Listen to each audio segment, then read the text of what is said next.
Okay, this is Attila EGRI-NAGY, the presenter of this talk, and this is a joint project with Antti Tormanen from Nihon Kein. And this is about learning from the AIs and the future of the game of Go. So the goal of our project is that answering this question, how can we humans benefit from the existence of superhuman Go-playing AI engines? And it's more generally in any field, in any problem domain, how a human can benefit from using these tools.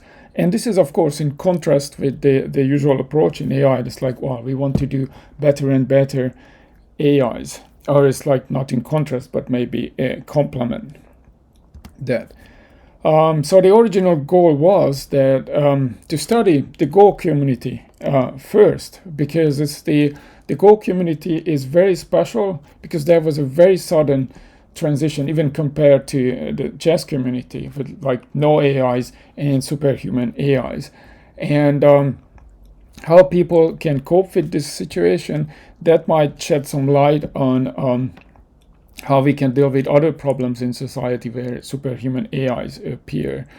Of course, reality is somewhat different because changes just happen faster, and it's like AI appeared everywhere else. Well, it's enough to mention just ChatGPT. Still, we say that the game of Go can be a leading example in creating these beneficial human-AI relationships. And of course, there is help as well, because as more people are thinking about it, so there is a bit more clear way, a better framework to think about this. So we can roughly talk about two types of AI. This distinction came from a recent discussion. And one is the complementary. The complementary artificial intelligence, it amplifies human intelligence. And that means that you partially offload the computation, the thinking in your head. It's like, well, if you use the abacus, that's basically, you are still doing the computation. It's like you just don't have to keep the big numbers in your head. Therefore, you can be faster, but you are still doing it. And if you are using a map, if you keep checking the map while navigating, you sort of internalize the map itself. So even if these tools are taken away, you can still navigate, or you can still do the calculations. On the other hand, the competitive AI, the idea is that the whole thinking process is taken over by the AI. You can think of the calculator, where you just have to put the input in and the operations, and you get the output, and you are not involved in the actual calculation. Same with using a GPS navigation system. It will give you the instructions, but if it's switched off, then you don't know where to go exactly. So basically, we can say now, what is the task here? Our task is to turn a competitive AI into a complementary one. So how to do that? Well, we think about two different levels. So what can an individual do? And that's basically figuring out how to use the AI tools for learning. And we can also think about, collectively growing knowledge. And on that level, we can develop tools based on the AIs to give further analysis. And in the game of Go, we're doing a systematic analysis of games and getting more and more insights. So let's look at first the personal level. So of course, if you think about it, the competitive intelligence, which is a Go-playing AI, can make people lazy. So just like no need to check the map if the car navigation system can instruct precisely where to go and which turns to take. But again, if the device is taken away, then you don't know how to navigate. And similarly, the AI tools can be used in a lazy way. So if you can just, check what is the best move predicted, or even worse, you can use it like, well, as a true replacement for your thinking. You can use it in cheating. So this is not what we mean, of course. This passive use, we advocate a more active approach. And that is contrary what people would think. Like, okay, we can give up thinking because the computers are better. I don't need to worry about this because the AIs will do it for me. So contrary to that, we are advocating a more active approach. It's like being a scientist. We have to take the role of a scientist when working with AIs. So let's not go into the discussion as like what is science, and of course there are very difficult questions in the philosophy of science, and they all apply here. But we can just take the sensible sort of everyday view of science. And according to that, a scientist is trying to answer why questions. And you can probably see it as like, oh, why this is important, because the current AI system, they just report probabilities or estimated scores. They never answer the why questions. And so what does it mean to work with answering these why questions? Well, that means forming a hypothesis about what's going on. And that hypothesis will give testable predictions that are tested in experiments. So note that we are putting emphasis on forming and testing theories, not just observations alone. So if you check the historical development of the philosophy of science, then you see that it sort of started with just emphasizing pure observations. Then later came into the picture that no, it's not just that we just observe, but we have some ideas, some theories how the world works, and then we test those ideas. So getting back to the game, so in Go, what does it mean at being a scientist player? Again, you can have the mere observation, just looking at the analysis of a game, and it's like, it is conceivable that people can learn a lot just by watching how they play. I actually had this experience as well. It's like I kept watching AI versus AI games, and it's like I felt after that, it's like, oh, okay, now I sort of understand what is going on. But of course, there is no pure observations. I kept asking questions. Oh, well, why did they do that? Does it make sense? And later you see, that's why they do that. So, human beings, they do these theories and testing the theories. But okay, it's like what we want to say is that we have to do this very explicitly, and the practical advice would be that, if you want to analyze your game before the AI analysis, which is actually hard in practice, because if you play online, it's like, you might get immediately the win rate graph as well. So before the AI analysis, just go through the game and think about what happened, why it happened, what was the plan, why did it fail, what was the opponent plan. So have some theories. And then check the AIs in order to confirm or falsify the theory. So of course, this is something that if someone is very interested in getting better in Go, sooner or later this will be done naturally. We just want to make it it's a bit more explicit, and it's emphasized that learning is error correction. It's not just filling up an empty knowledge container. So basically, in short, you can take the AI engine and consider it as an inexhaustible source of experiments for testing your ideas. Again, the litmus test is that when you use the AI, do you get something which you have even without the AI engine as well. So that's probably a good thing to think about. Okay, so that was the individual level. So what can an individual player do? Let's move to sort of the collective level as it's the Go community, people interested in the game and interested in deepening our understanding. What can we do with the AIs?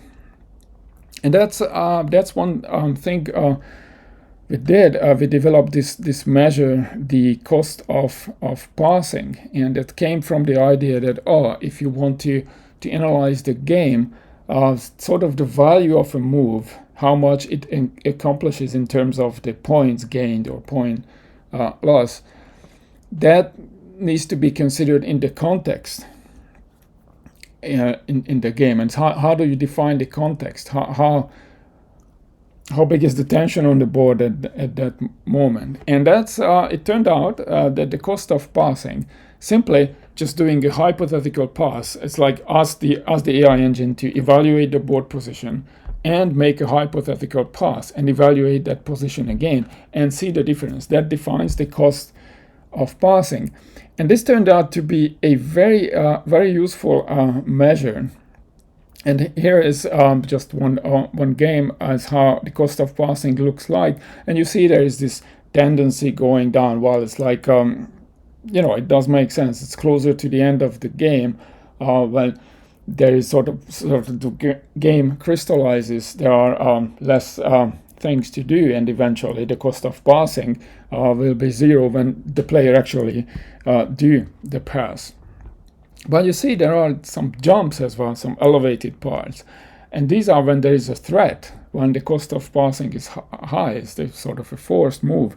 And now what we are doing now is doing a repeated systematic history game analysis, and now we can use this cost of passing diagram for each move and sort of have a visual fingerprint of the game. So I think this will allow us to navigate large game collections very, very quickly, and excited to see what's coming out of this repeated historical game analysis. And now it's like, let's consider sort of the end game scenarios. Let's let's take the mathematician's hat, and it's like, well, let's forget about thinking practically. Let's see what could be the end of the game as we know it. And there is one thing. It's like if you are in the framework of human player versus AI player, and that framework could disappear once we have direct brain-computer interfaces. Okay, it's not just that it's like maybe the AI analysis is projected to your retina and you can sort of cheat very efficiently. That's not what I mean. What I mean is that in your consciousness, you look at the board and you just know, like intuitive knowledge, what move to take as a result of the analysis. So that seamless integration, I don't know how far this is, but that would change the game. But the framework is gone because we are not talking about human versus computer, but it's like sort of a human computer entity. So yeah, I just mentioned this as a possibility. This is not exactly my research. But also for the game of Go, and it's like, what mathematicians always think about is the complete and efficient mathematical solution. This is not something you can expect, but of course we can think about it, and we do. That's also part of our research. So what do we mean by mathematical solution? That's a problem in itself, because it's like how you define that. What does it mean to have a solution? Do you have to have the complex complete traversal of the game tree, or you're just happy with just an entity that can play perfectly? So yeah, these can be discussed. What is sure is that the statistical information, just like the trained neural network, is not a solution in the mathematical sense. So what we imagine as the sort of the ultimate solution, which we would be happy with, is like having a finite state automaton, which is sort of a mathematical definition of a computer. So finite state automaton playing a perfect strategy against another perfect player, or you might say that we might consider an arbitrary player as well, which is actually, it's more difficult, because one thing is to play against another perfect player, or playing against random moves as well, because then, well, you have to know a bit more. This actually happened. It's the possible attack against the AI as well.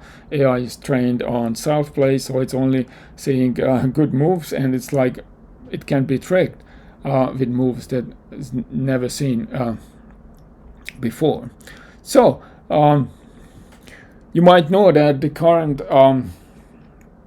state of art in complete solutions is up to board size 5 times 6, and but this is not in the form of a finite state automaton, and it's already super big. But what we would like to do is that is like somehow, of course, going to very small boards, and you don't need to worry, we are still at the level of tic-tac-toe. Constructing this finite state automata is based on the input-output pairs, board positions to next move, sort of a lossless machine learning. And why finite state automata? Because we can minimize them. They behave very nicely mathematically, and then we can answer the ultimate question of compressibility of Go knowledge. Okay, so it's like, if you have an entity that can play perfectly, how big is that? Is it really just a relatively small thing, or it's just a giant list of exceptional cases? We don't know. We can try to do it on the small example case to have some idea, and that's what we are doing. So, but of course, it's a practical question: is does the game have infinite complexity? And there is conjecture. This is in my field that says that in automata theory, that the complexity of an evolved game is approximately equal to the number of moves in master level play. Complexity here, it's an algebraic complexity. I don't need to go into the details, but this implies, if this conjecture can be proved, this implies that the complexity of Go tends to go to infinity if the board size is getting bigger and bigger. And this would mean that, there is no ceiling. Even if you are in the framework of human versus AI, well, it's like, humans can overtake and AIs can overtake. So there is room. If there is room, this is possible. But, this is not proven yet. And you can say that, but if you make it bigger, then the interesting parts, the edges and the corners, they sort of getting vanishingly small. So it is conceivable that you can have a master automaton that can play any Go games perfectly beyond a certain board size. We don't know. This is something to think about. But okay, let's summarize. We think that the key to work with AI is to have an active role and be a scientist, do theories, ask questions, and try to refute those questions. And the good news is, as long as there is no mathematical solution, which can be potentially forever, there is room for improvement. And here's the link to our software. If you want to use these cost of passing and visual fingerprinting, you can find instructions there. And thank you very much for your attention.